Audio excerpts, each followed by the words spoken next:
I guess this is like attempt to talking about the state of society, the state of the world. Um,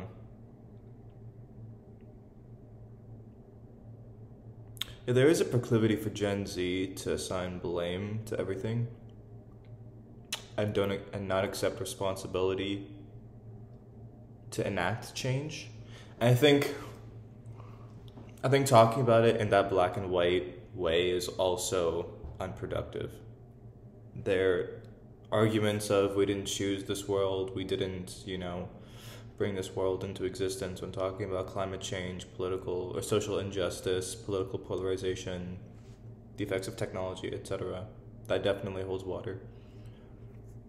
But also, just complaining and saying that you didn't ask for these circumstances is pretty immature. It's pretty silly. So both of those things are necessary to bring up.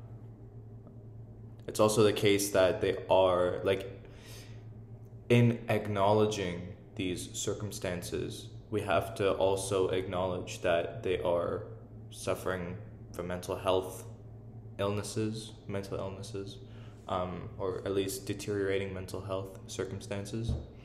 Um, like all of these things, social injustice, political polarization, maybe not climate change yet, but maybe there is an argument for that. Like these problems that they're complaining about also have an impact on how they can start to build solutions to these problems. Like you can't really solve political polarization if you're polarized politically, right? If you're all focused on like left versus right, pro-life versus pro-choice, gun rights, transgender rights, etc. It's kind of a non-starter. Like how do you take collective action if the collective is fragmented? I think, and switching gears, I think the topic of job automation was a crucial one that we're neglecting. There's no real solution to this, and that is quite concerning. I don't know why, how, when, where, what will spark this conversation to a more productive and fruitful and engaging environment. It doesn't seem like Gen Z wholesale are thinking about these issues, and that is very concerning. There are no solutions to the job automation problem as of yet. And again, I keep telling people, we can't do UBI, we can't socialize everything, we can't create new jobs, we can't even rely on existing jobs. So, what the fuck do we do, right? We're not teaching people that this is happening. So, yeah, I mean, as we talk about it more, as I talk about it more, as I understand it more, as I continue to learn, continue to grow, hopefully new solutions will come to, the forefront of my consciousness. Or instead of solutions or answers coming from one person, maybe just questions, like better questions can be formulated that, inspire collectives to get or to build solutions, to build answers. Sometimes an answer cannot be conjured from one person. Sometimes you have to, create that cross-generational group to build those solutions, to find those solutions. So and my mental health has definitely been suffering slightly recently.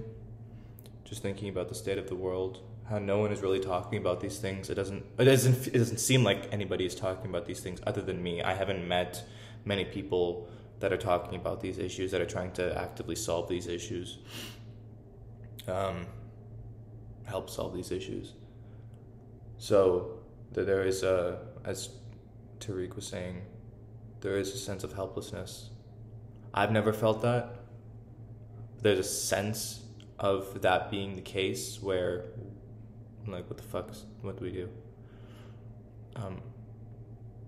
I want to refuse and reject that feeling simply because it is not productive or conducive to mental health and emotional well-being. And yeah, it's not productive. So I think that's it. I think it's a good check-in to see where my mind is at. I don't really know. See, one of the things is that, like, when are we going to have our first real technological disaster? That is my question. I don't think the nuclear bomb was a tech disaster. I don't think that COVID was a tech disaster. Maybe gain of function could be classified as a tech disaster, but not really. I'm talking about, like, when are we going to have our first critical cyber attack that, kills off half of the US, half of America's infrastructure? When are we going to have our first synthetic biological disaster in, like, Nigeria, for example, or China, or India, or Russia, or Europe? When are we going to have our first nanovirus or nanobot fiasco? When are we going to have our first genetic modification, like, superhuman super weapon? Those are the questions that I'm very concerned about, because as we go deeper into technology, and again, I think I wrote something about, like, Prakash proportionality. Maybe I can, disentangle my name from it, or my family's name from it. But as you gain better technology, you also exponentially increase the amount of damage you can do with that technology. And we're seeing this in the realm of biology, in the realm of biology, in the realm of artificial intelligence, in the realm of nanotech. And so we have not really updated our frameworks to deal with these crises. It is scary, 100%. It is concerning, absolutely. But what's even scarier is not really thinking about these things or talking about these things. And this is one of the things I've never understood, that a lot of people don't even think that these things are around the corner. Like, when you talk about genetic modification, people are like, that's never going to happen. It's like, dude, that happened 2018. It's been 6 years.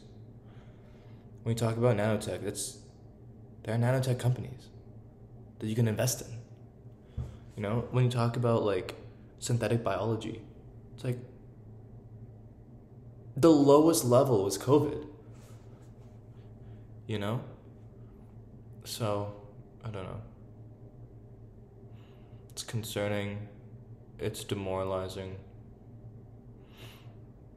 There are also massive opportunities for people like myself to not make money, but I think obviously money is important and whatever. I want money, but it's about, I guess, being able to inspire others to build solutions. And I don't think, like, deep state or whatever, I don't think that all of those people are, look, obviously they have their incentives. They want to, cull the masses. They don't want, according to, whatever internal logic, they want to stay in control, right? But if we do progress with these disasters, their control is diminished. Like, they all die off anyway, right? Like, in order to control the masses still have to survive. So there are incentives, there are reasons for them to also be paying attention to these meta-crises disasters. Like, overfishing the oceans also affects them. Phytoplankton, coral die-offs also affect them, So, yeah, anyway.